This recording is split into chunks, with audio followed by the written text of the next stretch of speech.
les Français ont fait naître un espoir sans précédent dans tout le pays. Je veux leur exprimer ma gratitude et je les appelle à rester mobilisés dans un ultime effort dimanche 7 juillet prochain. Au regard des résultats, le camp présidentiel, encore largement désavoué aujourd'hui, n'est plus en mesure de l'emporter et le score élevé de l'extrême gauche soulève des inquiétudes majeures. Désormais, le choix est clair et deux chemins s'offrent à la France.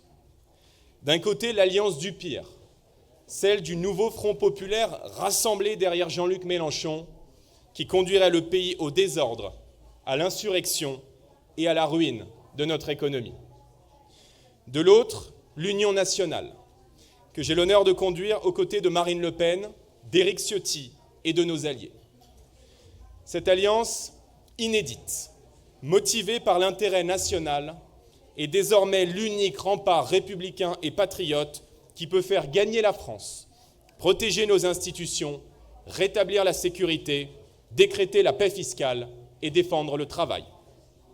Dimanche prochain, si les électeurs nous accordent une majorité absolue pour redresser le pays, j'entends être le Premier ministre de tous les Français, à l'écoute de chacune et de chacun, respectueux des oppositions, ouvert au dialogue et soucieux à chaque instant de l'unité de la nation.